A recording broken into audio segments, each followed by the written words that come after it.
Halo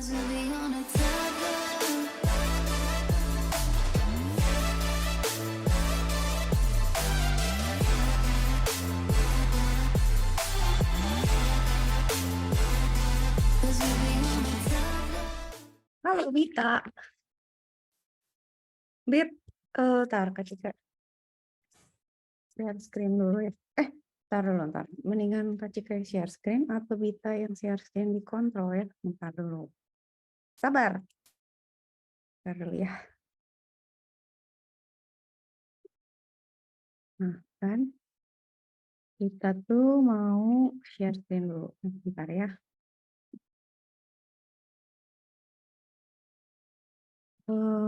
Ntar bahannya itu ada. Ntar dulu. Bentar. Bit, bentar. Anya.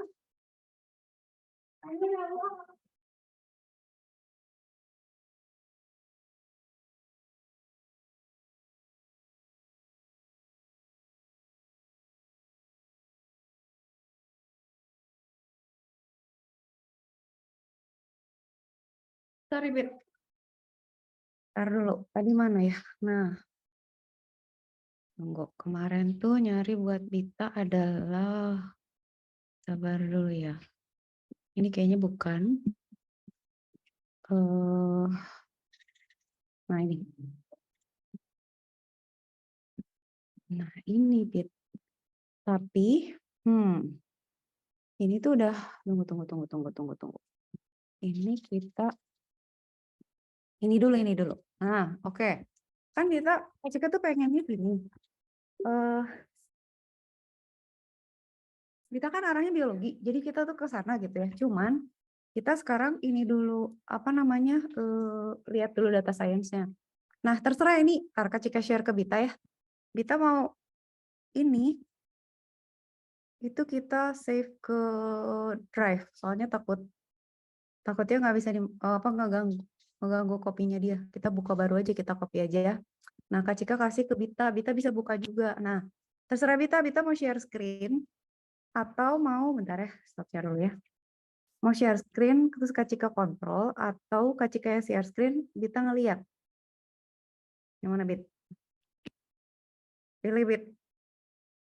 Kliknya tuh. Gimana?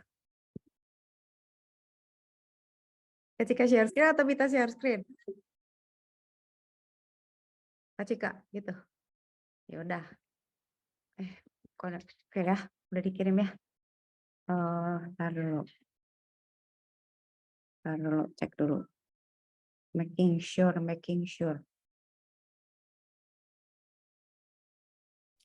Oke ya. Nah, kan gini. Minggu lalu Kak Cika ceritakan, pokoknya Bita kalau mau ada masukan atau ada ide bilang langsung. Kak gini aja atau mau nanya langsung ya. Nah, jadi kita kan ngomongin data science kan.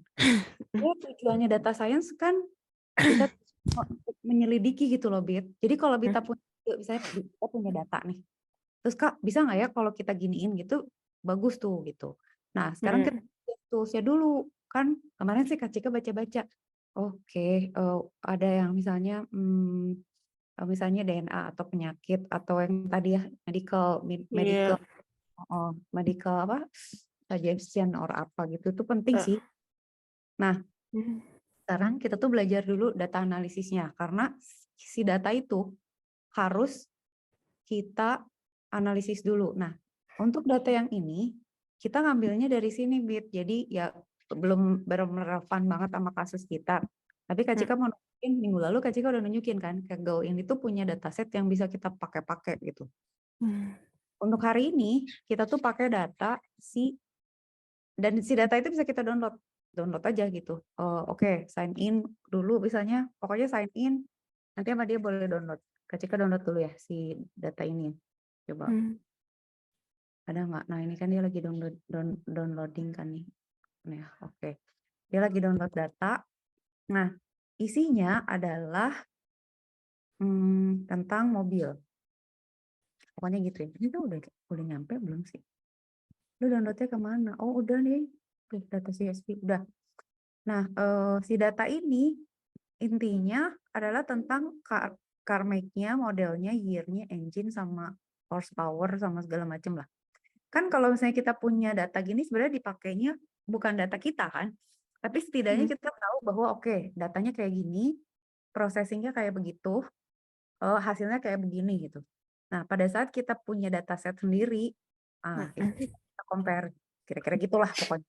Nah, ceritanya udah ya, tar dulu.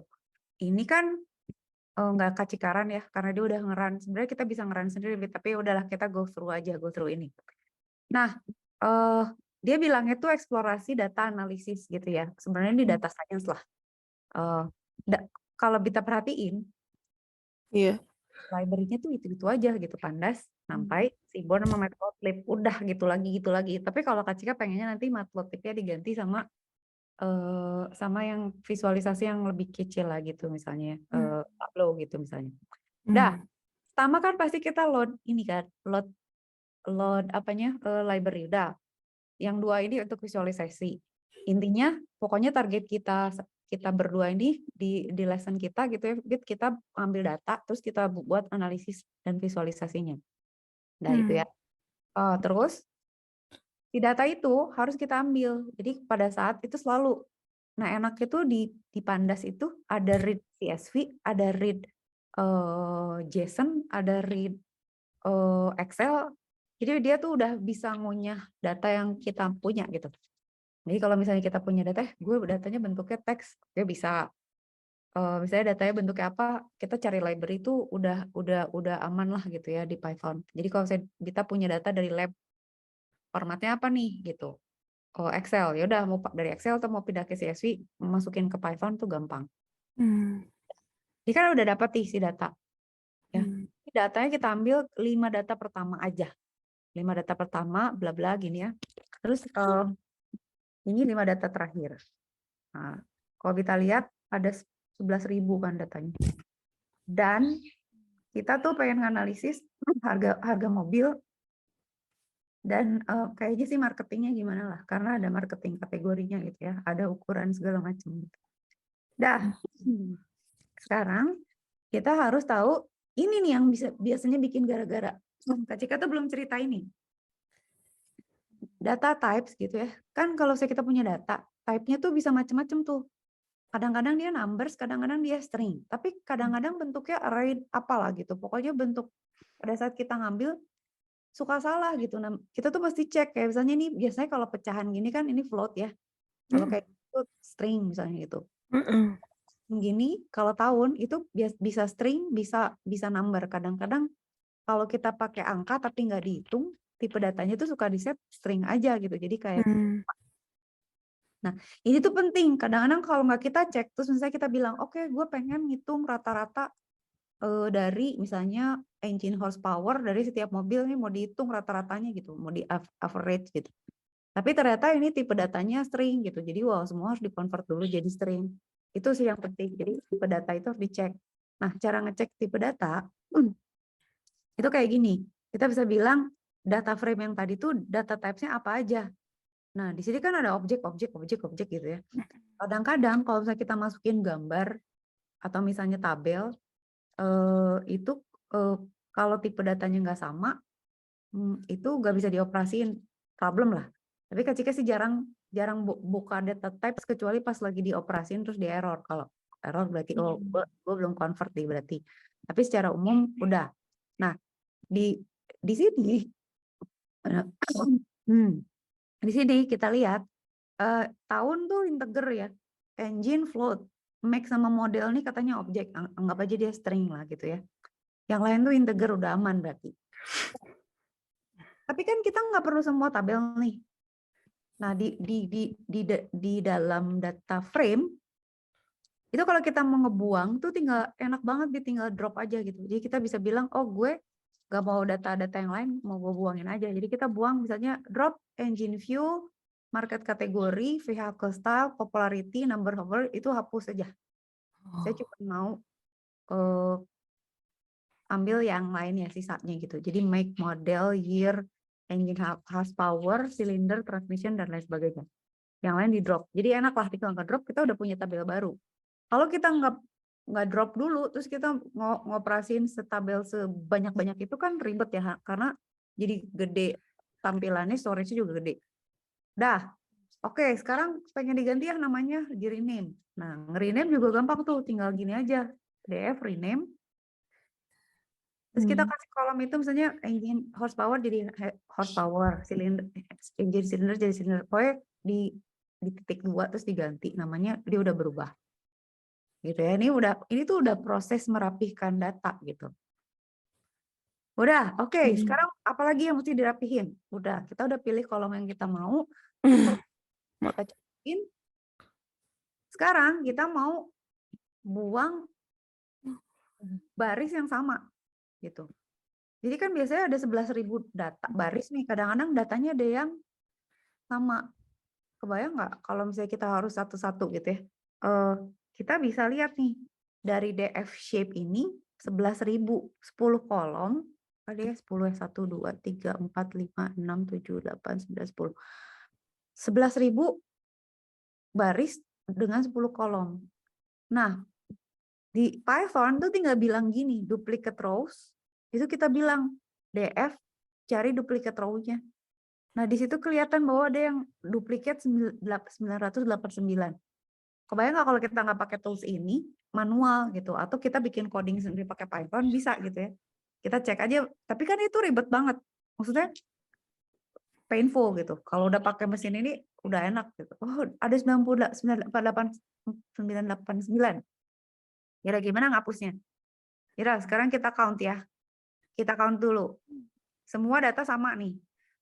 Nah, terus kita perhatiin number of rows-nya.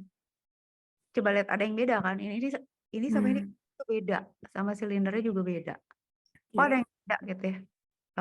Tapi kelihatan di sini bahwa kita akan meremove gitu ya 989 baris. Pokoknya yang ini biarin dulu ya, kenapa nggak sama gitu ya.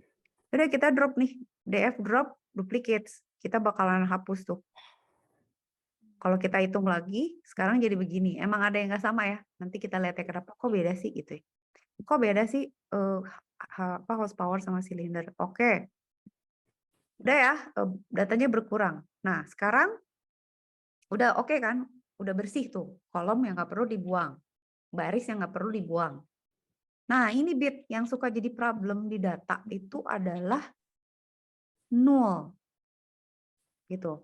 Jadi null itu adalah pada saat si datanya itu nggak ada isinya. Jadi kayak misalnya kita punya data pelanggan, dia nggak masukin umur atau nggak masukin nomor telepon gitu, itu kan jadinya nol. Nah di sini pada saat kita print data frame is null, itu ada berapa banyak? Coba di sum gitu ya. Nah di horsepower tuh ada 69, di silinder ada 30. Jadi ada info yang nggak dimasukin tuh di dalam baris itu. Kalau yang lain aman gitu. Nah, berarti kan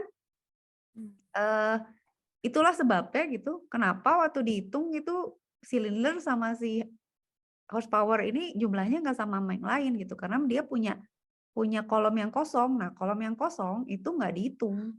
Jadi kan kalau ini dijumlahin nanti sama sih ya gitu ya. Tapi ya 895 kalau tambah 30 kan jadi 925 juga gitu. Gitu. Nah, itu ganggu gitu. Biasanya kalau yang missing value itu kita hapus. Jadi df drop not available biasanya kan ya, not a number atau not available itu kita hapus sehingga nanti akhirnya rapi gitu kayak gini semua sama nilainya. Jadi kita buang aja. Kenapa jadi sama? Ya yang kolomnya kosong, yang barisnya kosong dibuang. Jadi akhirnya semua jadi sama baris sama kolomnya. Gitu ya, barisnya tepatnya gitu.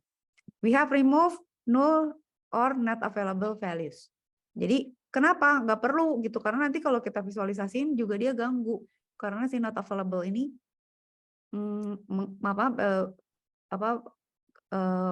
kalkulasinya jadi nggak cocok gitu.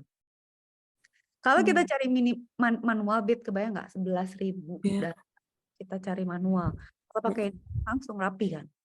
Udah selesai. Aman nih, wes, udah cakep ya. Udah, data udah cakep. Secara tabel, secara kolom, secara baris. Nah, yang Kak Cika pengen jelasin tuh, data scientist itu bisa baca ini, bisa baca bisa baca data. Maksudnya dia punya sense kalau misalnya ini datanya aneh deh gitu. Ini datanya nggak balance gitu, nggak tahu gimana. Statistician itu kan gitu ya. Maksudnya dia bisa lihat kayak Bita deh udah lama misalnya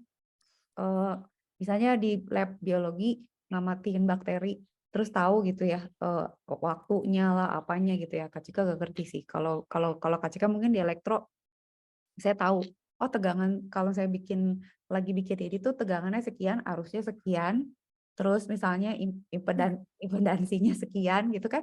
Kalau ada sense gitu, pada saat misalnya lihat praktikum mahasiswa atau lihat ujian gitu ya, atau di lapangan, kita pasti tahu kalau ada angka yang aneh gitu. Kok gini sih gitu misalnya, Bita, kok aneh sih, ini gue nggak mungkin deh bakteri waktunya segini gitu. Ini ada yang nggak. Nah, itu namanya outlier tuh. Di dalam data science, outlier itu sering terjadi. Nah, kalau misalnya gini, Fitbit, kita punya data nih. Ada metode-metode di dalam machine learning yang dia kalau ada, misalnya kita sebagai manusia, terus saya lihat ada data yang outlier nih, aneh gitu. Sama kita biasanya diabaikan kan. Ya udahlah ini aneh nih gitu. 1 atau 2. Ini nggak make sense gitu. Kenapa bisa gitu gitu. Kalau ada banyak baru kita mikir, oh mungkin emang ada kondisi yang jadi kayak gitu gitu. Tapi kalau di machine learning itu ada metode-metode yang dia nggak bisa bedain antara outlier sama enggak. Jadi pada saat learning ada outlier itu ngaco semua gitu. Jadi kayak misalnya kita belajar nih anjing kakinya 4 gitu. Tiba-tiba ada data anjing kakinya 3. Lah kalau kita kan mikir 3, tapi kebanyakan 4 ya, gua anggap 4 lah gitu misalnya. 3 gimana ceritanya? Oh ketabrak misalnya, jadi kakinya cuma 3. Nah kalau mesin enggak, ada di mesin learning itu ada yang kakinya 3 sama dia di rata-rata gitu. Terus jadi muncullah definisi bahwa anjing bisa kakinya 3 gitu. Kan jadi kacau tuh. Itu kalau dia menginterpretasikan gambar atau rumus udah kacau gitu. Jadi kita sekarang mau membuang yang namanya outlier. Nah, cara kita cari data yang outlier dari data kayak gini kan susah nih. Gimana caranya? Coba. Salah satu caranya digambar kan. Nih outliersnya di mana gitu. Jadi berarti kita harus plotting gitu. Nah, data-data yang jauh dari kumpulannya itu disebut dari outliers gitu karena dia emang jauh aja. Nah, biasanya machine learning itu kan belajarnya berdasarkan kelompok gitu ya. Dia maksudnya gini, dia kalau lihat ada data berkumpul dianggap itu satu kategori gitu ya. Terus kalau ada jarak yang jauh tuh dia pikir itu beda klaster gitu. Padahal outlier itu bukan klaster, emang data salah aja, misalnya salah input atau apa gitu misalnya. Atau sensornya pas lagi ngaco atau pas lagi apapun gitu ya, salah input atau gimana. Nah, kalau di kita ya udah kalau gitu kita lihat aja nih secara analisis, masukin aja gitu kita plot bahwa kita lihat berdasarkan harga ya. Kalau harga berarti dari 0 sampai 2 juta. 2 juta kan. Ini datanya begitu. Gitu ya.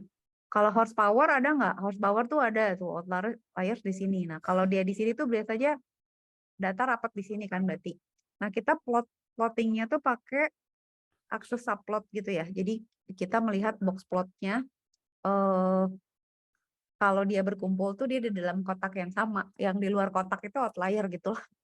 Nah, ini kan kelihatan nih. Ini sedata kotak ini oke lah gitu ya. Ini yang di luar-luar ini adalah outliers yang nggak terlalu banyak sebarannya tuh scattered lah gitu. Nah, itu horsepower. Terus silinder kayak gini gitu ya. Jadi kelihatan ada outliers.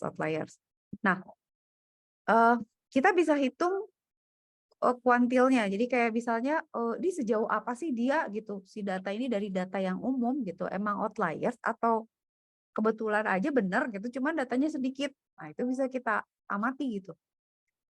Terus kita bisa lihat misalnya Q1 sama Q2 dan nanti ya Kak Cika jelasin. Nanti dulu, tapi kira-kira kita bisa lihat caranya adalah kita tuh setup gini, Bit. Jadi kayak oke deh. Ada data-data yang di luar box gitu ya. Yang mesti kita tahu adalah ini si data salah input atau emang ada gitu. Data yang jarang kayak gini gitu. Kan orang juga ada Bit yang misalnya outliers gitu kayak, "Hah, kok kamu bisa sih ngehafalin misalnya ngehafalin satu dictionary, orang lain nggak bisa, dia bisa gitu. Bukan berarti dia nggak secara fakta nggak ada kan, ada, cuman jarang banget gitu. Mungkin gitu, misalnya ada susunan DNA yang, kok lo beda sih gitu. Tapi ada gitu. Nah, itu kita bisa set up di mana oke, ini tuh kita mau tolerate seberapa jauh sampai itu dianggap bukan data atau mau diterima gitu. Nah, itu set up-nya di sini. Jadi si kuantil-kuantil itu menentukan bahwa dia dibilang outliers itu kalau sudah mencapai berapa, barrier berapa gitu. Nah, kalau kita lihat dia bilang nih di sini kan ada 1.600 baris katanya yang outliers. Tapi jangan dibuang gitu karena barangkali dibutuhkan. Kalau jadi nantilah kita baca. Makanya si data itu penting ya. Nantilah kita lihat kasus yang lebih jelas. Tapi intinya gitu. Outliers itu ada saat misalnya ya udah ini input sensor gitu atau apa. Kalau kita yakin itu benar-benar nggak mungkin, ya udah di remove aja gitu. Tapi kalau itu scattered data yang barangkali bisa, jangan semua di remove gitu. Ya, dah. Sekarang mulailah kita membuat visualisasi nih. Dengan data ini kan kita sebenarnya harus punya tujuan dan visi misi ya. Mau ngapain sih kita punya data ini? Tentunya udah ada kan tujuannya, entah untuk penjualan, marketing, atau ngitung misalnya apa ya, keuntungan deh tahun depan gimana gitu ya. Nah, ini ya Bit,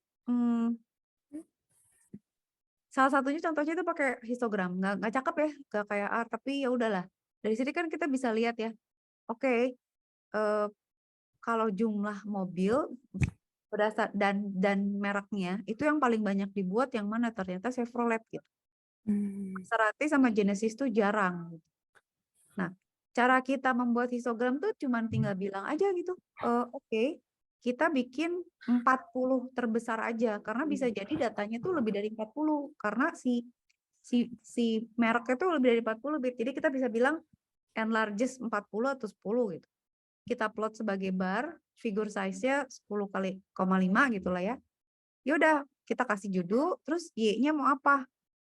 Sumbu Y adalah numbers of cars, sumbu X adalah make. Jadi kita plot gitu. Jadi kita bilang 5 sama, ntar ya. Make itu berarti kolom berapa sih? Make sama year ya. Make sama, dihitung berapa jumlahnya ya. Jadi make aja ya. Sama dia dijumlahin aja gitu dari semua tuh, sama dia dihitung bit, dia hitung sendiri.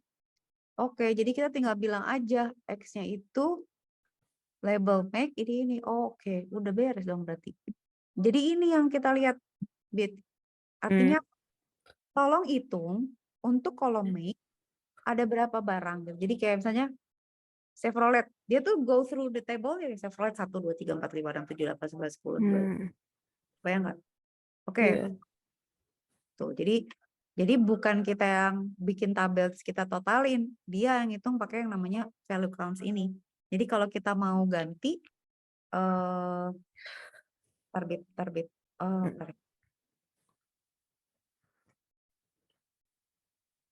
ya sayangku, sabar. Nah, itu kita ganti aja misalnya, oke, gue maunya nggak make, gue mau tabel lain, kolom lain, panggil aja bukan make. Jadi si nama tabel yang kita namain ini itu tuh selalu kepake Bit. Jadi selalu gitu namanya, misalnya make model, ya udah kita panggilnya itu. Kalau misalnya ribet, makanya ini kan di rename tadi. Soalnya kalau nggak di rename kegambrengan kan ngetiknya panjang gitu. Biasanya dipendekin baru kita proses. Oke, bentar Bit. Kecika pesan sesuatu dulu ya. Pesan goreng bentar. Bentar. Kita dari sini, bentar ya. Dari situ ke sini. Oke. Sebentar, yuk. Aku juga sebentar ya. Boleh. Kasih tahu, Bit. Yuk. Oke. Ini ke sini. Oke.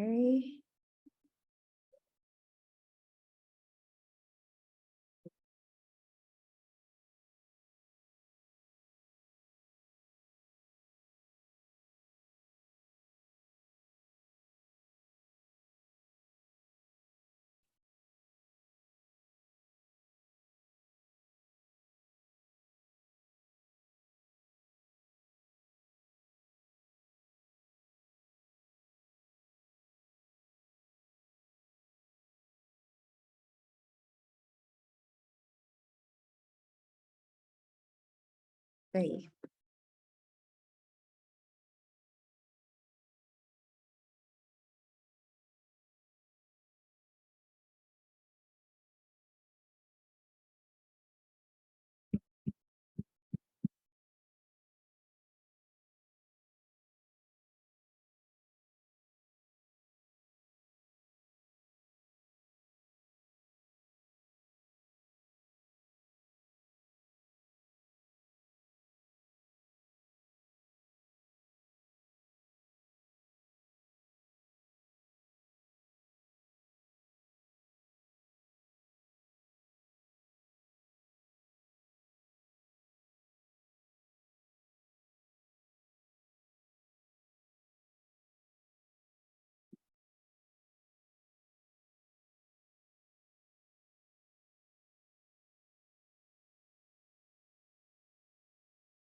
Udah balik, Dit? Yes. Yes. Oke. Ini histogram udah ya. Histogram tuh intinya sebenarnya cuman mau lihat berapa banyak. Tapi kalau kita lihat ya nanti misalnya ini buat insight. Kalau kita misalnya punya datanya berbentuk gambar gitu ya. Misalnya gambar, nggak tahu lah gambar apalah, nggak ngerti. Misalnya nggak ngerti apakah itu mungkin ronsen, mungkin kultur, bakteri, mungkin peta, mungkin objek gitu ya. Nah biasanya kita tuh nganalisisnya kalau dipakai machine learning itu, kita nganalisis si gambar ini tuh pakai histogram. Histogram tuh adalah cara paling gampang untuk mendeteksi gambar. Jadi kayak misalnya gini, contoh ya, kita mau tahu ya antara satu gambar ini, satu frame ini sama frame ini sama atau enggak gitu. Atau dia punya pola yang sama atau enggak. Dihitung per pixel aja pakai histogram gitu. Jadi misalnya ini berwarna atau apa enggak gitu ya. Itu dia bisa ngitung misalnya oke, warna abu-abu pixelnya ada berapa, warna merah pixelnya ada berapa, warna biru tuh. Jadi dia kayak bisa lihat kemiripan suatu gambar tuh dari distribusi warna untuk setiap pixelnya. Jadi program itu tuh sebenarnya tools yang quick aja gitu. Ya udah gue hitung aja sama enggak gitu. Kalau saya si gambar itu ternyata persis sama gitu. Pixel-pixel warnanya sama, kategorinya sama gitu. Misalnya di gambar ini merah muda yang di nomor heksasekiannya ada berapa? Nah, itu berarti dia identik. Berarti kan sama ya, misalnya kita mau lihat oke nih gambar ini tuh identik gak sih, sebenarnya bisa pakai histogram aja. Kita cek aja apakah benar gitu gambarnya sama. Karena per pixelnya di compare jumlahnya ada berapa.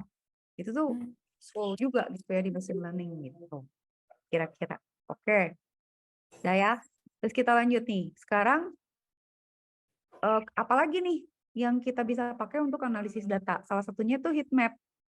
Heat map itu penting, Bit. Jadi kadang-kadang kita kalau punya data nih, datanya ada, tapi kan kalau data science kan data scientist tuh punya feeling ya, gue perlu data ini deh gitu. Yang itu nggak usah gitu. Ada kalanya kita juga nggak punya ide gitu.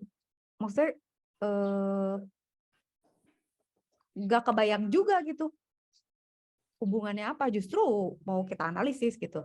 Nah, heat map itu memberikan gambaran kalau dia makin gelap, makin makanya kalau sama dirinya sendiri kan dia emang satu kan. Makin minus tuh makin nggak cocok gitu, nggak ada hubungannya loh gitu. Kayak misalnya silinder sama MPG itu minus 0,7 nggak ada hubungannya gitu. Kayak tahun pembuatan sama silinder tuh nggak ada hubungan lah gitu. Jadi heat map itu bisa kita lihat, oke, misalnya nggak ngerti lah. Misalnya G sama C kan GCAT itu saya ada hubungannya nggak sih dalam menentukan sifat tertentu gitu ya. Itu kan bisa dilihat tuh dari tabelnya. Kalau punya tabelnya, oke, berarti si A sama G nggak ada hubungannya atau apa. Nah, ini berguna juga nih si heat map ini untuk melihat korelasi antara satu data dengan data yang lain. Jadi dia sebenarnya ngecek apa namanya, kalau si data ini muncul nggak gitu. Nah, biasanya gini, caranya gini. Si algoritmanya itu tuh sebenarnya gini. Dia kalau saya punya data nih, misalnya. Oke, ada hubungannya nggak sih misalnya ya, umur sama gaji gitu ya misalnya. Umur, gaji ada hubungannya nggak gitu. Nah, dia itu akan melihat dari datanya gitu. Nah, jadi kalau dia memang ada korelasinya, itu biasanya bisa positif gitu. Misalnya positif nih. Kalau positif tuh antara gitu ya, misalnya kalau umurnya tambah, gajinya nambah gitu. Atau umurnya kurang, gajinya kurang. Nah, itu tuh berarti korelasi dia positif tuh gitu. Nah, bisa jadi juga kalau misalnya kita punya data, tapi begini gitu. Ini negatif korelasinya. Korelasi negatif itu artinya kalau misalnya kita umurnya nambah, gajinya mengecil. Kalau umurnya berkurang, gajinya membesar gitu. Itu jadi berbanding terbalik. Nah, itu tuh ada korelasi kayak gitu, Jadi antara ini heat map itu tuh menggambarkan hubungan seberapa dekat gitu korelasi dia sama satu variabel yang lain. Nah, itu tuh bisa kita hapusin gitu. Kita misalnya udahlah lu gak correlate banget sama apa yang pengen gua analisis, itu bisa kita buang aja gitu. Jadi kan kalau di data tuh ada yang namanya varians ya. Varians itu variasi data. Jadi itu yang kayak hubungannya yang itu gimana? yang paling sedikit hubungannya tuh yang paling rendah atau yang nol? Paling rendah. Jadi Paling kalau rendah. misalnya yang kayak PGC sama HP nggak ada hubungan, sama silinder nggak ada hubungannya. Cuman Oke. ketika nggak tahu tuh MPGC itu apa sih, Bit? Jadi secara logik nggak tahu juga gitu. Cuman Iya. apa tuh nggak relate lah udah gitu. Oke. Jadi kalau dibikin make sense tuh gini, Bit. Kayak misalnya, Jadi kalau tinggi tuh kayak mau korelasinya positif mau negatif, tinggi positif angkanya. nah, Oke. tapi maksimum satu ya. Iya, Maksimum oke. satu. Kalau satu tuh berarti ya emang dianya gitu kan. Nah, Iya. kalau kita mau lihat misalnya umur sama gaji, dia berhubungan atau enggak tuh kan dilihat ya dari trennya. Misalnya, kok nih kalau saya umurnya membesar kok cenderung datanya gaji juga besar gitu. Atau enggak gitu, umur kemana, gaji kemana itu kan kelihatan tuh dari varians datanya, pergerakan datanya, gimana nya. Itu tuh yang dianalisis sama si heatmap tuh itu gitu. Kemunculan datanya dan trennya terhadap satu sama lain gitu. Sip ya, clear ya. Nah, satu lagi yang Kak Cika mau jelasin. Jadi kalau kita baca, dengerin di statistik tuh ada yang namanya varians kan. Varians itu sebenarnya variasi data gitu. Jadi kalau misalnya kita punya data kayak gini, kita kan kalau lihat data ini nggak ngerti ya, maksudnya ya mana gue tahu gitu horsepower misalnya gitu ya. Kita kan nggak tahu misalnya horsepower itu harusnya berapa kan. Kita emang have no idea maksimum berapa, minimum berapa gitu ya misalnya. Harga juga ya nggak tahu gitu. Kita benar-benar nggak ngerti, kayak Kak Cika baca medical record juga nggak hafal misalnya kolesterolnya maksimum berapa gitu. Apa misalnya lemak sehat dan lemak nggak sehatnya berapa gitu kan, ada ya kayak gitunya, tekanan darah gitu. Nah, varians itu gitu. Jadi range datanya misalnya oke, kalau tinggi badan di dalam misalnya di ITB nih. Di ITB tuh varians data tinggi mahasiswa tuh berapa? Oh, ada yang paling pendek 1,20 meter, paling tinggi 2,5 meter misalnya. Itu varians satu bit. Terus tervariasinya kayak gimana, distribusinya kayak gimana. Itu varians itu untuk satu dimensi data. Jadi kalau kita punya data umur, gaji, jarak, tekanan darah, itu varians itu sama statistik tuh dilihat gitu, karena dia akan lihat kalau saya tiba-tiba ada data mahasiswa ITB tingginya 50 cm gitu, dia akan mikir di varians gue kagak ada anak ITB selama ini umurnya tingginya 50 cm, ini anak kecil apa gimana gitu. Itu si statistik akan hah gitu kan. Itu varians. Jadi dia makanya ngitung median, ngitung mean gitu ya. Itu karena dia pengen tahu, oke, dari seluruh populasi ini paling tinggi berapa, maksimum, minimum berapa, tengah-tengahnya berapa. Terus misalnya kuantil 25%-nya segimana, 50%-nya segimana, supaya dia tahu kalau ada data baru itu fit in nggak gitu. Atau kalau dia suruh predik, dia bisa predik gitu, karena selama ini rata-rata anak ITB lulus 5 tahun deh dari statistik yang gue tahu gitu. Sekian persen akurasi bahwa dia lulus sekian tahun misalnya. Itu variance bit. Nah, satu lagi adalah covariance. Nah, covariance ini tuh hubungannya sebenarnya sama si heat map tadi. Covariance itu adalah kemunculan data terhadap data yang lain gitu. Jadi kalau ada dua sumbu yang mau kita bandingin, itu kita pakainya covariance gitu. Jadi misalnya ini variasi umur sama gaji tuh gimana sih? Kalau umurnya begini, gajinya bagaimana gitu loh. Jadi kalau kita mau ini heat map, covariance, variance mah di R tuh kayak gitu kan pasti. Itu karena ya dia melihat korelasi datanya gitu. Sebenarnya ya secara simpel kita tinggal baca data. Kalau datanya jelek, hancur kacau kan gitu. Collecting datanya salah, processing datanya salah, terus kita analisis ya sampah, garbage in, garbage out gitu. Udah gitu kita salah lagi visualisasinya gitu kan, kadang-kadang jadi data scientist nih, gue pengen, kata si kliennya, gue pengen dianalisis gini-gini, kita visualisasinya nggak cocok, visualisasinya nggak cocok sama data yang kita punya juga, ya nggak ada apa-apa yang dianalisis gitu, sesat jadinya kan. Dah, sekarang scatter plot, contoh nih scatter plot. Ini kita udah ya sampai sini, ini secara umum, nanti lah kita lihat yang lain. Nah, ada lagi yang kita bisa mau lihat korelasi antara dua variabel. Katakan misalnya antara horsepower sama harga. Biasanya kan orang beli mahal tuh karena ngebut kan, horsepower tinggi gitu. Harganya mahal. Ya udah kita plot nih berarti. Oke, tolong dong bikin scatter data frame horsepower sama price. Kasih label terus di show. Nah, itu kita bisa lihat tuh datanya kayak gini gitu. Artinya gimana? Korelasinya berhubungan nggak antara horsepower dengan price gitu. Nah, kalau kita lihat di sini, kalau kita analisis ya secara menurut kita gimana? Kalau lihat gambar ini. Ini gimana gitu kan? Sebenarnya kan yang kita lihat tuh apakah gitu horsepower ini menentukan harga gitu. Kalau kita lihat di situ horsepower rendah nih, mobil-mobil ocet nih. Maksudnya horsepower tinggi nih, harganya tuh ini nggak tahu nih ya, ini data ini kok begini ya, rendah banget gitu. Horsepower-nya segini tapi harganya rendah nih. Apakah ada yang kita nggak tahu, kayak misalnya apakah mobil bekas atau gimana gitu ya.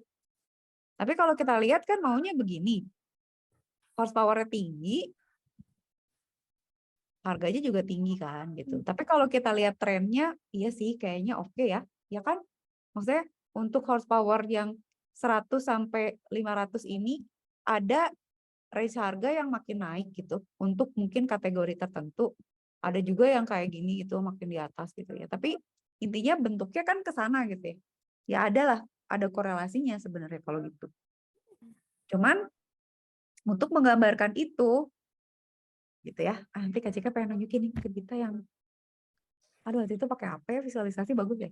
Gitu kira-kira Bit. Jadi ini baru intro aja, dan ini tuh yang paling mild lah. Maksudnya datanya rapi, udah enak, udah ngambil data dari si siapa tadi, si Kaggle itu ya. Jadi ini adalah basic bangetnya gitu. Dah, ini oke lah gitu dan gitu ya. Udah card features, udah datanya begini. Nah, nanti kita akan coba pakai data kita. Tapi Kak Cika mau nunjukin dulu sekarang yang rada loncat dikit nih, Bib. Oke. Nah, Kak Cika tuh pengen nunjukin ke Bita machine learning-nya gitu. Tapi ini tuh agak loncat. Oke. Sekarang Kak Cika cerita dulu gini deh, Bit. Kita mau coba masuk ke machine learning dulu ya, Bit. Kak Cika mau cerita machine learning dulu supaya Bita kebayang. Neural network. Jadi kita sekarang intinya adalah neural net dulu. Jadi sekarang Dita udah tahu data banyak. Nanti kita akan mencoba sendiri berngulik dengan si data itu. Sekarang Kak Cika tuh mau ngajarin Dita itu dulu, machine learning dulu. Mau ya, bentar ya.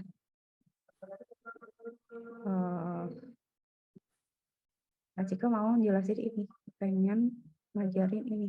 Mana yang machine learning-nya Kak Cika ya? Oke, ini deh. Nih.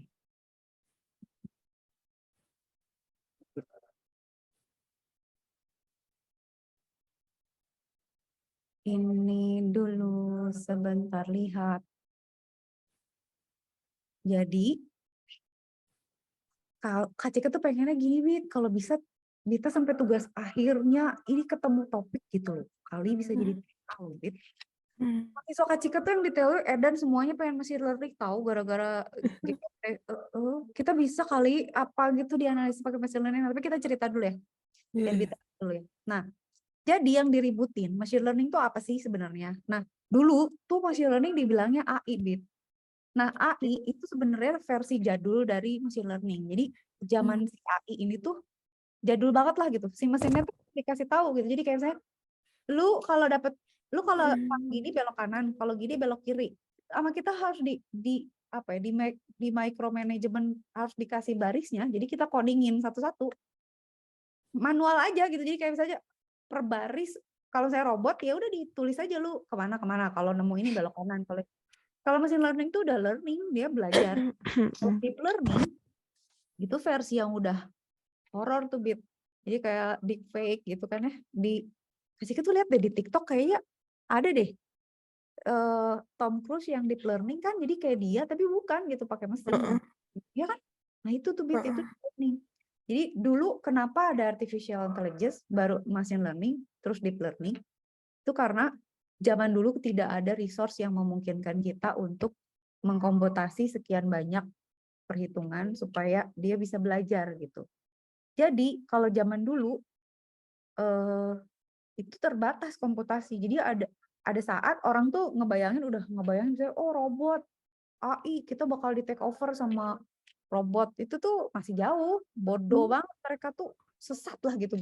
Jadi kita, kalau saya mau bilang ya, oh gue mau bikin AI yang bisa mendeteksi penyakit, itu di belakangnya ditulis satu-satu rule-nya. Jadi kayak saya kalau kamu demam, kamu batuk, kamu apa, maka dia ini. Itu ada inference rule-nya dan itu ditulis sama orang. Jadi yang mesti kita tahu ya, pendekatan artificial intelligence sama machine learning sama deep learning itu beda gitu. Approach itu beda. Karena secara keilmuan beda, secara infrastruktur dan resource beda. Gitu ya. Nah, kalau dilihat zaman dulu tuh dari tahun 50 kan. Nanti Kak Cika cerita kenapa ada saat artificial intelligence itu berhenti. Karena udah nggak bisa dikerjain aja. Nah, ini kan berkembang terus nih. Jadi kalau zaman dulu tuh misalnya, sampai dulu ada yang suka ngeledek gitu. Wah, mesin yang bisa main catur tuh sebenarnya di dalamnya ada orangnya gitu main catur. Karena nggak ada gitu mesin yang bisa ngitung main catur. Gila loh, itu kan catur itu kan cabangnya banyak ya. Kayak saya kalau langkah ke situ nanti buat mesin mana sih gitu. Ya lu ngitung salah main catur pula gitu kan. Gitu ya. Oke, ini ceritanya. Nah, kalau AI itu kita harus define per kata, per baris, per rule tuh kita harus bilang. Nah, kalau machine learning itu approach-nya beda, Bit. Jadi machine learning itu dia kita kasih tahu pola. Jadi kayak misalnya lu belajar deh, ini mobil ya gitu ya. Nah, terus kita kasih tahu ke dia, kita cuma bilang, ini mobil. Mobil tuh cirinya ada rodanya 4, ada setirnya, ada jendelanya, bentuknya begini. Jadi machine learning tuh masih dibantu orang dalam putus-putus nggak? Oh, udah. Ya. Bagus. Mana ya? Barusan ya tiba-tiba jelek internetnya. Iya. Feature extraction itu nanti kita kasih tahu kan, misalnya gini, ini mobil, ini bukan, ini mobil, ini loh kayak gini mobil. Jadi nanti si mesinnya bisa bilang, oke, ini mobil. Itu apa? Nggak tahu, tapi itu bukan mobil. Paling nggak dia tahu itu mobil dan bukan mobil gitu. Tapi kita kasih feature extraction. Nah, kalau di deep learning itu lebih ngeri lagi. Kita kasih dia data aja, suruh belajar sendiri. Jadi nanti dia bakal ngelihat pola sendiri. Jadi pola gimana sih, Kak? Polanya tuh bentuknya nggak kayak kita ngelihat mobil sih, Dit. Jadi kalau mereka tuh lebih ke si mesin tuh kayak lebih lihat ke rumus matematiknya atau bentuk matriksnya atau korelasi bobotnya gitu. Jadi dia akan ngelihat nih antara satu gambar mobil sama gambar mobil ini yang mirip apa? Ada rumusnya nggak? Ada patternnya nggak? Nah, kalau dia udah nemu itu, bisa dikasih gambar mobil 1000 gitu. Nanti dia akan tahu, oh ini tuh itu gitu kata dia. Oke, itu tuh mobil artinya. Nah, kalau itu mobil, berarti yang bukan yang nggak mirip polanya sama itu adalah bukan mobil. Gitu. Jadi si machine learning itu, jadi kalau kita ditanya nih, kita punya data, bisa nggak dikasih machine learning? Selama ada polanya, pasti bisa. Jadi machine learning itu sebenarnya dia mengenali pola. Metodenya macam-macam. Ada yang pakai ini, pakai itu gitu ya. Tapi kalau ada pola di dalam data itu, dia akan bisa kenali. Nah, cara paling primitif dari machine learning itu adalah statistik yang tadi Kak Cika bilang. Selama kita punya data dan dia tahu distribusi datanya kayak gimana gitu, udah pasti bisa learning. Cuman sejauh mana dia bisa secara presisi belajar, tanda kutip yang dia pelajari apa, nah itu tergantung dari struktur machine learning-nya begitu. Ini bla bla lah ya, nggak usah bla bla. Nah, itu barusan ngebel. Oh. Nah, ini kan neural networks itu, nah Kak Cika mau jelasin neural network nih ke Bita. Karena artificial udah tahu ya zaman dulu itu, nanti diceritain lagi. Machine learning sekarang kan. Deep learning itu lebih deep. Dia tuh jadi nggak semua harus pakai deep learning, Bit. Jadi ada saat di mana machine learning cukup karena deep learning itu dia perlu resource yang gede dan itu gila lah, itu komputasinya berat lah gitu ya. Nah, terus ada yang disebut dengan neural network. Nanti yang Kak Cika akan jelasin ke kita hari ini. Nah, bla bla ini nggak usah. Oke ya, ini biarin dulu. Nanti kita contoh aja, lihat contoh aja. Nah, yang mau Kak Cika ceritain, nah ini urusannya Bita nih, tapi in a different way gitu ya. Sebenarnya kan orang tuh pengen niru kecerdasan itu kan mereka mikir kan, gimana caranya bikin mesin yang bisa mengingat, gimana caranya bikin mesin yang bisa belajar. Makanya Kak Cika bilang, susah gitu ngejelasin biasanya, kok dia learning tuh gimana? Nah, learning itu kan sebenarnya bisa klasifikasi kan, misalnya kognitif lah, bisa klasifikasi, bisa ngambil kesimpulan gitu kan ya, bisa memahami bahasa dan lain sebagainya gitu. Tapi kan komponen terkecil dari apa ya, unit kecerdasan kita kan ini kan Bit kan. Nah, dari zaman dulu tuh orang mencoba meniru neuron ini gitu. Karena kan kalau di neuron ini misalnya kita mengingat sesuatu tuh, itu kan kumpulan neuron tertentu akan aktif kan, kayak misalnya gue lagi ingat-ingat apa gitu, si kumpulan neuron itu akan aktif gitu ya. Dan itu kan ada kayak chemical reaction sama ada electricity kan di situ. Secara kompleks di otak kita kan kayak gitu kan. sekian banyak sel kita tuh kayak gitu. Nah, orang tuh dari dulu pengen mencoba struktur neural networks ini, Bib. Gimana cara kita bikin kayak otak gitu. Sebenarnya cara kerja otak tuh gimana?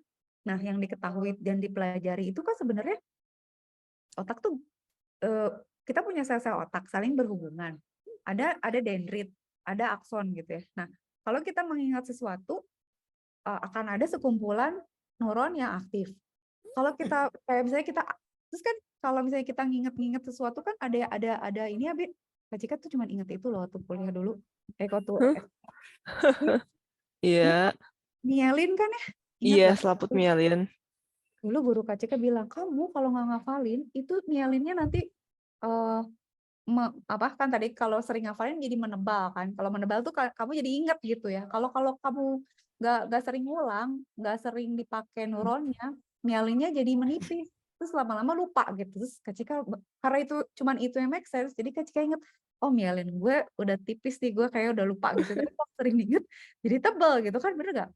Tapi bener kan? Iya betul gitu. Iya, Nah, kita tuh selaput. coba meniru itu gitu, Bin. Hmm. Jadi akhirnya yang kita buat tuh kayak gini. Jadi kita membuat suatu struktur apa ya? Kak Cika bilangnya apa ya? Struktur data atau struktur data lah ya, yang berperilaku mirip kayak si neuron ini. Jadi dia akan misalnya nanti ada yang namanya activation function ya, di mana dia akan memberikan output dari apa yang dimasukin sebagai input gitu. Kayak misalnya gini, kita punya banyak neuron nih, terus kita bilang bahwa lihat deh gambar ini, lu inget gak itu siapa gitu saya. Terus dia akan memproses dan dia akan melakukan output. Nah, si mielin ini kan sebenarnya bobot ya, bukan bobot apa ya, selaput yang membuat kita mengingat sesuatu. Maksudnya gini, oke, gue lagi mikirin apa nih, perkalian gitu atau apa. Berarti kan dia akan mengaktifkan neuron-neuron tertentu yang koneksinya unik kan. Nah, di struktur yang ini, yang struktur yang kita pakai ini juga kita punya konstruksi bobot namanya. Jadi si bobot ini tuh seakan-akan kayak mewakili mielin gitu. Kayak suatu konfigurasi yang mengkorelasikan antara suatu input dengan output gitu. Jadi si input sama output ini itu saling berhubungan kalau dia punya konfigurasi bobot yang tertentu gitu. Nah, kalau mielin tuh kan kayak ngehubungin beberapa neuron bareng-bareng kan. Kalau dia tuh kayak mengkorelasikan, oke, antara input sama output itu gue kayak misalnya kalau mobil bobot-bobotnya bentuknya begini. Kalau kucing bobot-bobotnya bentuknya begitu. Jadi entah gimana caranya orang tuh mencoba membuat seperti ini gitu. Nah, si bobot ini itu dijumlahkan tuh sama dia. Gitu. Kayak misalnya, oke, kamu kan udah tahu nih, udah belajar nih katanya. Apa namanya? Tentang misalnya anjing kayak gimana bobotnya. Oke, dah. Sekarang coba disam gitu ya. Dari lihat misalnya. Ini kira-kira memenuhi threshold tertentu nggak? Kalau dia memenuhi threshold tertentu, dia bener anjing. Kalau nggak, dia bukan gitu. Jadi dia kayak punya komputasi yang menghitung keyakinan atau apa ya, interpretasi dari suatu input.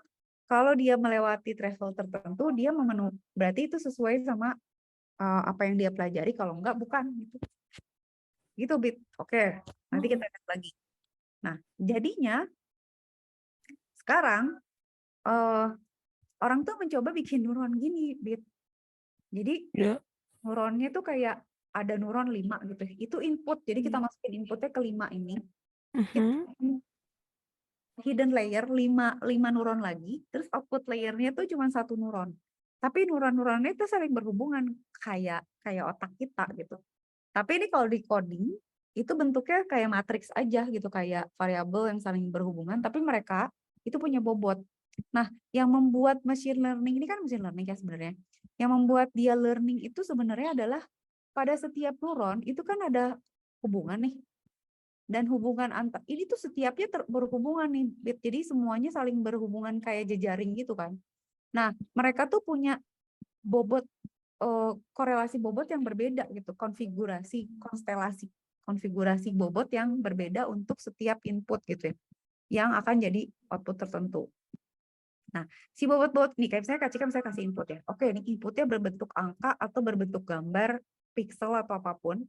Itu nanti dia akan lihat, oke dari input ini gue akan hitung kemiripannya sama yang gue pernah tahu. Kalau memang iya sesuai, maka outputnya itu adalah itu gitu. Misalnya kayak, oh itu anjing atau itu bukan. Tapi intinya dia mengenali si inputnya itu dengan struktur yang menyerupai si neural ini. Jadi kayak, oke, kalau anjing tuh berarti hubungan antar neuronnya kayak gini. Kalau kucing, hubungan neuronnya kayak gini. Nah, cara dia learning itu adalah begitu, Bet. Jadi dia learning itu, si mesin itu, learning itu dengan mengupdate bobot gitu, Bet. Jadi dia mengingatnya dalam bentuk bobot, learningnya dengan mengupdate bobot. Jadi saya kasih gambar nih, satu gambar, satu input. Terus dia hitung tuh hubungan antar neuronnya, kayak gitu. Terus dikasih gambar lagi, dia hitung lagi, dia update lagi bobotnya. Terus aja. Makin lama dia makin pinter gitu. Nah, nanti ada satu titik tertentu, dia udah ajak dengan konfigurasi itu. Jadi dengan bobot itu, bobot ini, bobot ini, bobot ini, dia udah tahu kalau inputnya ini, outputnya itu. Kalau inputnya ini, outputnya itu. Tapi pada saat dia learning, si bobotnya itu berubah-berubah terus tuh. Dia ada bobot satu, satu ke satu, bobot satu kedua, bobot satu ketiga gitu. Jadi secara prinsip tuh kita cuma ngupdate korelasi antara satu neuron sama neuron lain. Gitu aja kayak ngupdate myelin gitulah kira-kira ya. Gitu. Jadi orang meniru itu sebenarnya. Tapi tar dulu. Ada permasalahan gitu. Di zaman dahulu kala, kenapa akhirnya AI atau neural nets itu nggak berlangsung lama gitu, Bit. Jadi dulu Kak Cika bikin robot, mau pakai neural network nih, waktu TA. Nggak berhasil karena machine learning-nya gagal. Jadi mereka bodoh banget gitu. Ya kebayang nggak sih kita dulu tuh kita tuh pakai perseptron. Perseptron itu cuman satu ya jadi kayak kita punya satu neuron gitu terus ada output gitu. Kebayang nggak kalau kita berapa sih sel otak kita, Bet? Berapa miliar sih manusia tuh? Banyak. Triliunan kayaknya. Miliar ya? Nggak Kebayang ingat. kalau misalnya kita cuman punya neuron 4 gitu, nggak bisa ngapa-ngapain kan, Bet? Maksudnya kayak misalnya kalau bilangan amuba tuh punya sel otak nggak? Berapa sel otaknya? No, I don't think You so. don't think Kayak ada sel otak kan? aku Coba ya, nggak. berapa? Ada nggak? Nggak ada ya. Kan mereka dia cuma mengikuti amuba mah cuma ngikutin Harus. environment doang. Ya nggak sih? Nggak ada otak ya? Nggak ada otak ya? Nggak tahu. Makanya waktu Kak Cika belajar mesin learning terus dosen Kak Cika bilang, kamu punya otak, punya neuron sekian lah, triliun miliar, juta, miliar. Tapi kalau misalnya kalian mau mesin learning, terus saya katakan kita cuma punya 4 neuron gitu misalnya gitu. Misalnya gitu ya, itu ya 5 lah gitu. Terus mau ngapain gitu? Bisa apa gitu kita dengan segini neuron gitu kan? Dibandingin dengan yang kita punya sekarang gitu. Saya konfigurasi kayak begini gitu. Nah, yang menjadi gara-gara gini, Bet. Kan kita udah bikin struktur nih, ceritanya. Oke, gua ada dendrit, ada akson, ada neuron gitu ya. Sekarang kita mau bikin persamaan logika dengan menggunakan neural network. Coba bisa nggak neural network mengingat tabel XOR? Kalau kita kasih input 0 sama 0, hasilnya 0, 0 sama 1, hasilnya 1, 1 sama 0, hasilnya 1, 1 sama 1, hasilnya 0. Lo bisa ingat-ingat nggak machine learning? Nggak bisa, Bit. Gagal. Jadi kalau XOR aja dia bingung, apalagi yang lain gitu. Kita mau bikin robot atau drone sama mesin yang nge-XOR aja nggak bisa, kan nabrak dong. Bit, bentar, Bit, 2 menit. Tunggu, Bit.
sorry.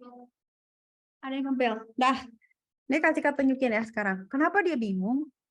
Karena dia nggak lihat korelasinya, Bit. Jadi, kalau misalnya gini ya, oke.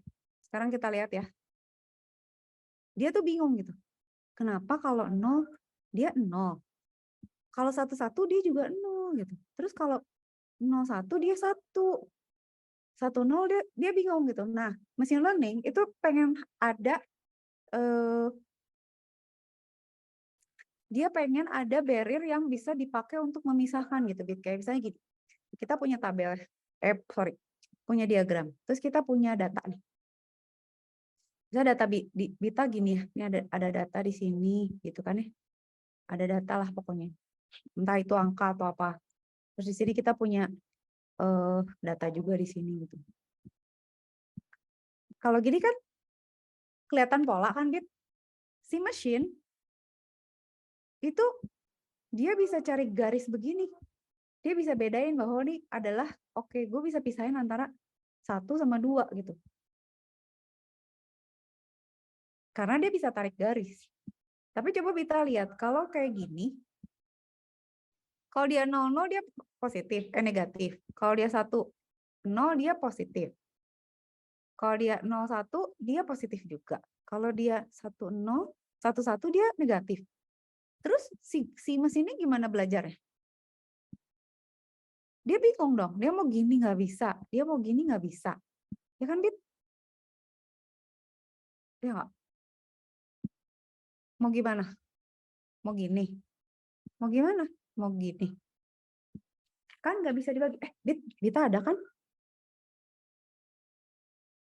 Bit, are you there? Kalau Kak kasih ulang nih. Gitu. Iya. Aman, ada? Iya. Oke, ini ngerti kan yang ini? Yang kasih jelasin, oke? Jadi, si mesin tuh neural network tidak sebagai dengan satu neuron tidak bisa memecahkan ekspor. Tahun 69 ini, tahun 69. Kita belum lahir. Jadi, itulah sebabnya machine learning dulu berhenti. Karena apa? Ya udah bikin aja neuronnya banyak. Nggak bisa, komputasi kita waktu itu belum cukup. Jadi mentok gitu, nggak bisa diterusin. Dah, XOR gitu ya. Nah, sekarang Kak Cika mau ceritain ya. Misalnya gini, penasaran, Bit, cek dulu. Penasaran nih, cari dulu ntar. Many neurons in human brain. 86 miliar. Ya, Bit, miliar kan? Billion itu miliar. Iya, miliar. 86 miliar. Oke, satu lagi. Das amoeba. Nukleus ya, nggak mungkin otak ya. Brain cell yang enggak lah. Single cell ya udah jelas selnya cuma itu, mau ngapain lagi ya kan? Kalau protozoa punya sel, punya otak nggak ya? Enggak ya. Protozoa sama amoeba bedanya apa? Protozoa, amoeba itu protozoa. Oh iya, sama. Enggak deh. Apa sih? Oh, iya. Benar. Iya. Protozoa kamu pintar. Ya iyalah orang biologi. Kak Cika tuh biologi, aduh bodoh banget. Amoeba adalah marga Eukaryota bersel satu yang dimiliki oleh protozoa. Itu adalah protozoa. Iya, protozoa eukariot ya. Mau bisa juga agak-agak eukariot. Protozoa eukariot. Apa ada apa lagi selain eukaryot? Kan ada prokariot, eukariot. Kan bakteri prokariot. Protozoa. Oh gitu? Oh my god, coba cari. Bentar. Ini ya eukariot. Protozoa eukariot. Oh iya? Iya, protozoa eukariot. Sporozoa yang mana? Bit yang mana, Bit? Hah? Yang mana apaan? Ini Enggak, maksudnya protozoa itu klasifikasinya eukariot. oh Eukariot tuh kayak golongan gitu loh, golongan kayak protozoa, terus habis itu kayak bentar selain protozoa dari tuh kayak apa? ada yang Dari dari apa? apa maksudnya apa tuh? Oh, Kayak yang gua kayak gini tuh kan. Ini apa coba kita ngebahas karya kayak gini misalnya belakang gitu kan. Iya, itu ujungnya teh apa gitu loh. Ini tuh bersel Hah? satu, atasnya apa? Virusnya Maksudnya ujungnya apa? eh kayak misalnya gini, kan kalau mamalia bisa dibagi-bagi lagi. Nah, kalau Heeh. protozoa tuh atasnya protozoa, terus berpecah gitu. Iya, kan di bawah itu kan Oh, protozoa adalah amuba, paramecium, euglena, dan trypanosoma. kayak contoh-contoh itu contohnya kan textbook Oh, example. kalau kalau virus apa maksudnya? Masuknya Kalau nggak? virus dia belum tahu itu hidup atau enggak. Kayak di tengah-tengah mati dan hidup. Oh gitu? Heeh. Ih horor ih. Oh gitu. Soalnya kayak kalau kan makhluk hidup tuh kayak ada ciri-cirinya kan, kayak ada Kembang biak. ya gitu kan, kayak nyari makan, kembang biak, adaptasi DSB, DSB, DSB kan. Kayak Berarti ada kan hidup kan? sementara kalau virus tuh kayak cuman masuk kembang biak selesai, masuk kembang biak selesai. Jadi Jadi kayak virus tuh enggak. nggak hidup. Ya makanya itu juga at this point tuh kita kayak virus tuh bukan makhluk hidup. Kayak status kehidupannya tuh nggak tahu, cuman kayak bukan termasuk makhluk hidup gitu. Sumpah Bit, ketika baru mendapatkan pencerahan di pagi hari. Oh iya ya, berarti kalau secara ciri belum tentu hidup ya. Tapi kalau dia nggak hidup, kenapa bisa berkembang biak? Berarti kan kalau berkembang biak dia mesti makan. Iya makanya kayak dia tuh di tengah-tengah gitu. Kayak Oh, oke, oke. Yang membuat dia bukan hidup apa Bit? Virus? soalnya bentar Google kayak ciri-ciri makhluk hidup. Google Terus Bit. Ketika harus diselesaikan di penjelasannya. Kalau enggak gue gantung. Tapi Kak Cika punya ciri-ciri definisi. makhluk hidup tuh kayak dia napas, bergerak, butuh nutrisi, tumbuh berkembang, peka rangsangan, bereproduksi, beradaptasi. Kalau nggak salah. Virus bukannya semua iya? Dia nggak, kalau nggak salah kayaknya virus nggak peka sama rangsangan, nggak tumbuh berkembang, Oh, nggak tumbuh nggak berkembang ya? nggak Menyebar ya? nggak butuh nutrisi, Nggak butuh Bisa. nutrisi? Nggak bernafas juga. Virus nggak bernafas? Enggak. Lah, dia nggak makan gitu, Bit. Enggak, dia enggak. Ah, sumpah. Virus tuh cuman kayak like Kak Cika tahu kan yang kayak gen gitu kan? Ah, oh ya, dia nggak hidup ya? Oh, Iya. bener, Bit. Heeh. Kamu mau nambah beban pikiran saya? Gue baru tahu ya. Ya berarti Kak Cika kalau jelasin di kelas salah tahu. Aku baru tahu kayak apa pengituan Hah? apa enggak yang baca dari yang kayak yang viruses are more like androids than real living organisms tuh kayak analoginya tuh baru ngelihat gitu kayak virus android kayak terus kayak ngeliatnya kayak hah, I mean like bener juga. Soalnya Kak Cika kan kalau di coding kan ngajarin virus komputer, Bit. Iya, virus komputer. Terus kan jadi kebayangnya is a living thing dong, orang lu keluyuran gitu. Maksudnya secara pemikiran kita kan ya living lah. Orang nyebar-nyebar bikin lo sakit, bikin lo mati. Masa gak? Jadi kebayangnya dia tuh makanin kita kan. Ya. Tapi ternyata dia tapi are not made out of cell loh maksudnya. Bukan sel. Apa? Virus are not made out of cell. Jadi dia nggak punya sel. Ya gitu. Dia Emang kayak protein doang gitu apa gimana?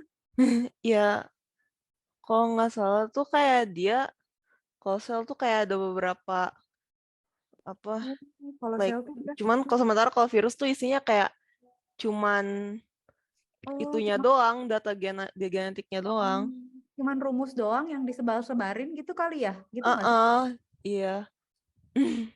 Kayak Oh, ih like kamu makanya kayak yang komputer yang badan virus, soalnya kan kayak dia kayak kode dari luar yang nge-insert, yang Mm-mm. di-insert buat kayak ngereplikasi terus bisa menyebabkan kayak itu di kesalahan di program atau di tubuh gitu, kayak Iya. kan ada hubungan. Oh iya bener ya, Fit, kamu pinter banget.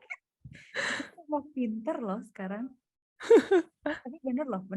Ini baru kepikir sih. Bener juga. Soalnya kan sebenarnya kalau di secara teori ya nih kita compare.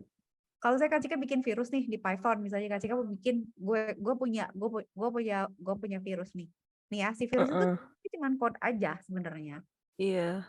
Terus dia mau nginfeksi virus kode lain kan. Sebenarnya dia kayak punya instruksi aja gitu di sini. Dia ada instruksi di sini yang nanti dia copyin ke sini gitu, ditempelin ke sini. Nah, Iya gitu. sama ya berarti ya. Iya. Jadi kayak misalnya oke, gue punya salinan gue merusak nih sistem paru-paru apa nggak tau lah gitu ya. Jadi kayak apa sih virus tuh kayak ada kan kode genetik kan. Jadi kode genetiknya itu kayak karena dia bukan sel, dia butuh host buat ngereplikasi diri. Terus hostnya itu dari sel yang misalnya kayak sel manusia gitu, sel paru-paru gitu. Kayak dia masuk ke sel paru-paru, materi genetiknya masuk ke sel paru-paru, terus dia bisa di dalam sel paru-parunya itu materi genetiknya tuh bereplikasi, terus di dalamnya tuh ngebangun kayak virus baru, terus bisa menyebabkan sel itu pas udah mature kan jadi keluar kayak gitu. itu replika lagi. Nah, pas buat nyari host lain. Nah, pas nyari host lain itu bisa nyebabin selnya tuh kayak rusak gitu kan. Sama dong berarti. Ya kan? Soalnya gini. Oh benar juga, berarti si virus itu bukan sel, tapi dia numpang di sel, tapi jadi selnya rusak. Dan ini kan kayak si selnya dia tulisin sesuatu kan, maksudnya oke, sama juga gitu. Nah, benar juga dia nggak bisa hidup sendiri ya, berarti ya. Dia Iya. Parah sih. tentu dia definitely replicate, dan tapi dia beradaptasi loh. Tapi dia Iya, kayak betul. android daripada living organism. Oh benar juga ya. Nah, satu pertanyaan Bit, sebagai biolog jelasin ke Kak Cika. Oke, kalau begitu virus itu kalau nggak ada hostnya nggak bisa dong. Kayak Enggak. Kak Cika saya punya virus nih, virus Kak Cika bentuknya kan kode gitu ya. Kode Kak Cika kalau nggak dimasukin ke misalnya execution atau aplikasi kan juga dia nggak bisa ngapa-ngapain orang. Ya udah, diapain ya gue nggak jalan. Berarti virus sebenarnya kalau nggak ada hostnya dia juga nggak hidup ya. Maksudnya dia nggak bisa keluyuran sendiri kayak ya gitu. kan kayak ya gitu kurang lebih kan, soalnya virus kan kayak tujuan hidup dalam tanda kutip kan kayak buat reproduksi atau replikasi kan. Tapi dia nggak bisa replikasi tanpa bantuan kayak sel lain. Jadi ya gitu, kalau nggak ada sel ya nggak replikasi, nggak hidup dalam tanda kutip. Berarti kalau nggak ada makhluk hidup ya dia juga nggak ada gitu kan. Maksudnya ya udah gitu, kalau nggak ada hostnya dia nggak bisa. Ya benar berarti. Ya kayak as good deh. Oh, emang kita ngomong ya. Untung beta mention loh. Itu tuh not a living thing loh. Bagus nih gue bisa nge-break nih. Nanti kalau, lu tau gak sih sebenarnya kalau virus tuh bukan, itu kata temen gue, banget sih Cik. Gue padahal tadi briefing sama Mita, gue udah jadiin sama mahasiswa biologi ITB, baru gue ngerti dah segede gini baru sadar.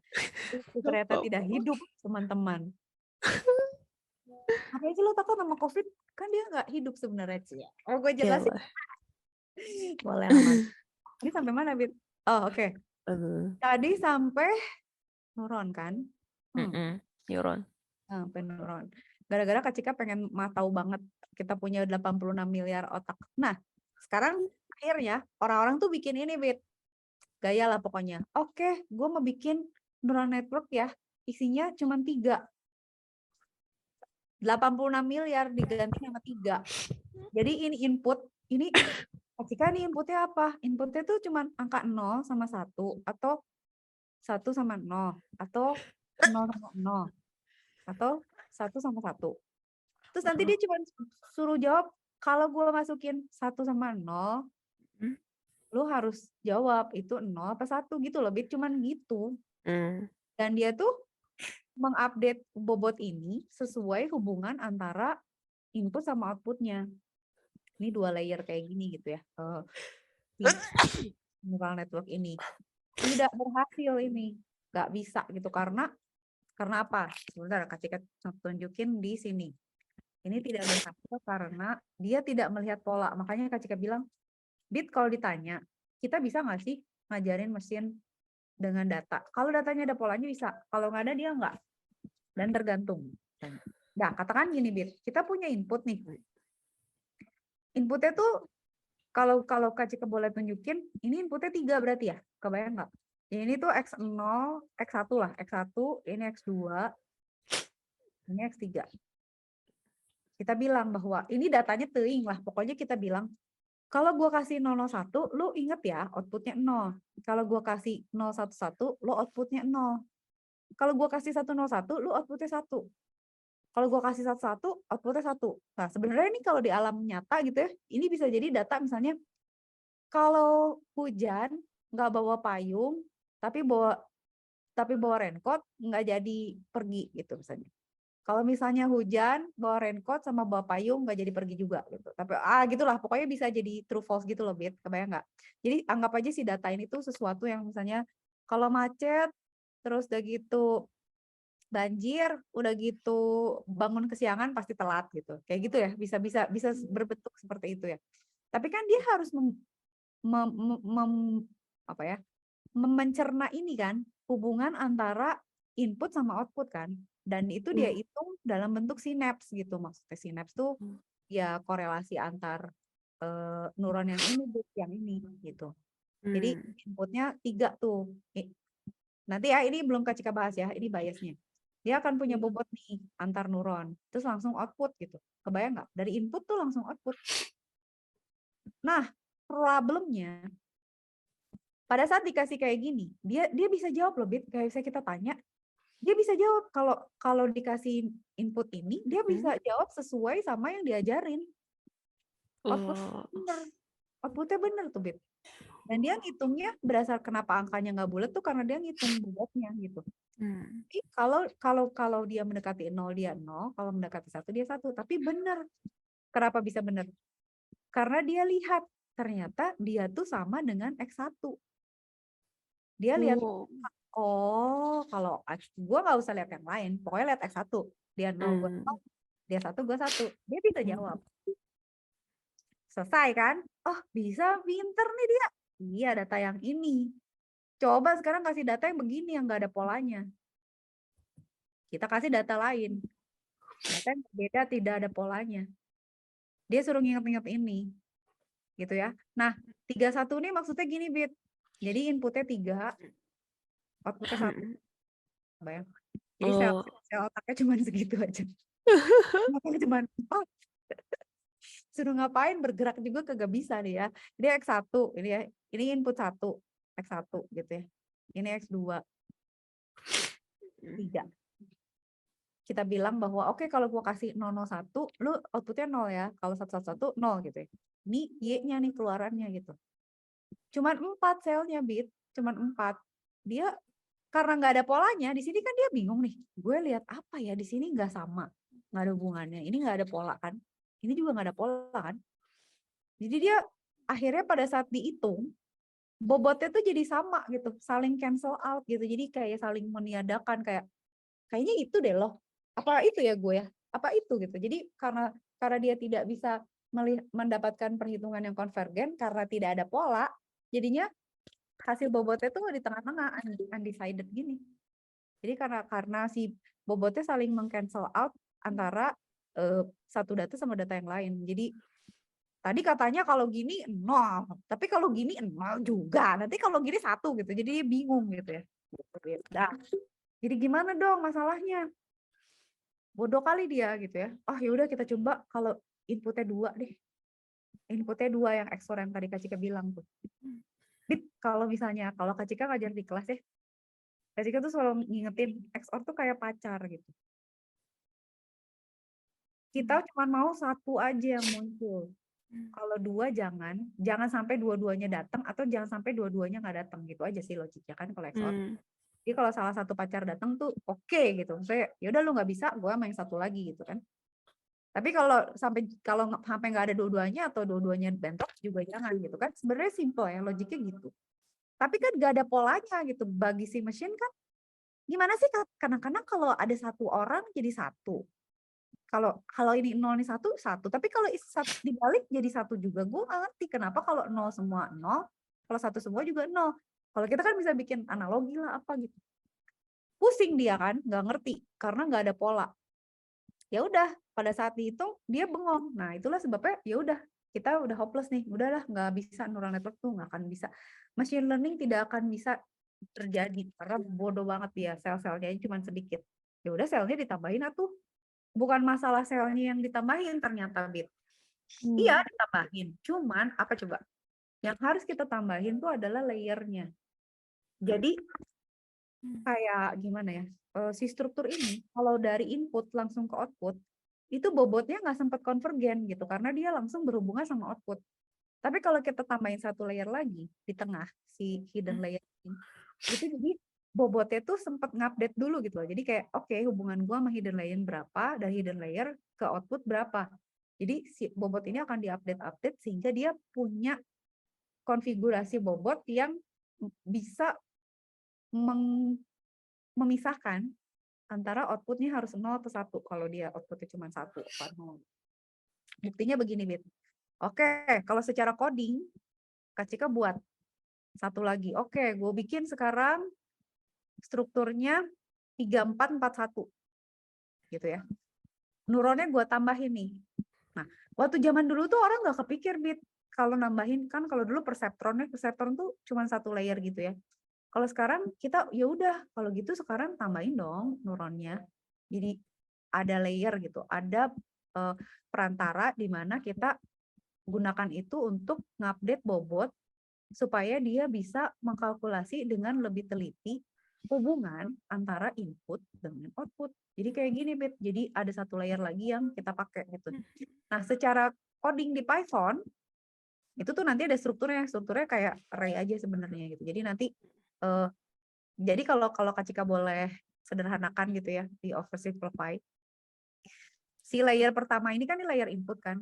Ini kan input ya, ini input. Input. Ini kan hidden layer ya. Ini adalah output kan. Nah, si input ini kan dia akan ngitung bobot terhadap hidden layer kan di sini. Nah, si hidden layer itu akan mensum atau menjumlahkan semua input dari semua bobot dari input. Dia akan ditotalin sehingga dia tahu gitu. Kalau mendekati 1 itu berarti 1, kalau mendekati 0 dia 0. Itu kayak misalnya kita punya input lewat dulu rekomendasi. Kayak oke, gue punya input kayak gini. Si input itu tuh dikasihin ke layer hidden layer yang kayak rekomendasi gitu, kayak oke, ini ada juri 1, juri 2, juri 3, juri 4 gitu. Berarti dia akan ngitung gitu bobotnya. Nanti hasil voting dari juri ini apa nih totalnya gitu. Menurut juri dia lebih ditotalin tuh ternyata mendekati 1. Kata juri yang ini, gue melihat input ini tuh dari input ini menurut gue segini. Kalau kata yang ini menurut gue segini. Jadi nanti digabung terus nanti jadi output gitu, Bit. Nah, pada saat kita lihat ya, ini kan untuk yang pertama ini kan nggak ada polanya kan? Bener nggak? Yang tadi salah kan? Ini nggak ada pola loh, Bit. Tapi begitu kita tambahin layer, dia bisa jawab dengan baik. Gitu. Kenapa? Karena si bobotnya itu punya waktu untuk kayak mielinnya tuh sempat mengupdate gitu. Jadi korelasi antar layernya tuh jelas gitu. Jadi dia tahu, oh kalau inputnya kayak gini, outputnya. Nah, proses learning itu adalah pada saat kita ngasih input ini kan, data 1, learning 1 kali, learning 2 kali, learning 3 kali, learning 4 kali. Datanya cuma 4 kan, tapi inputnya 3. Datanya cuma 4, tapi dia akan mencoba melihat polanya, oke kalau dia 001 berarti 0. Kalau 111 dia 1. Nah, mengingat itu dengan mengupdate si bobotnya. Lihat dong, hasilnya bagus kan? Oke, sukses dong. Ya, sekarang sukses. Tapi cek sekarang. Kalau misalnya pakai OX XOR, apakah berhasil juga? Pakai XOR juga berhasil, Bit. Karena apa? Karena kita punya hidden layer. Nah, sejak itulah muncul machine learning karena dia udah bisa gitu. Dia udah tahu, udah bisa jawab. Yang nggak ada pola, yang secara kasat mata gini nggak kelihatan ada polanya dengan konfigurasi yang kayak gitu ya. Mungkin nggak persis banget kayak neuron, sinaps dan akson dendrit gitunya, nggak persis banget sih ya. Tapi kita menemukan struktur di mana mesin itu learning dengan menerima input, melihat korelasinya dengan output, lalu dia akan mengupdate gimana caranya supaya bobot-bobot di antara komponen-komponen ini tuh cocok gitu antara input sama output gitu. Jadi akhirnya dia pinter nih sekarang. Oke, the last example for machine learning supaya kita lebih kebayang lagi. Kita punya data kayak gini, Bit. Kita punya data kayak gini. Ada polanya nggak? Bisa di machine learning nggak? Iya. Ada kan polanya?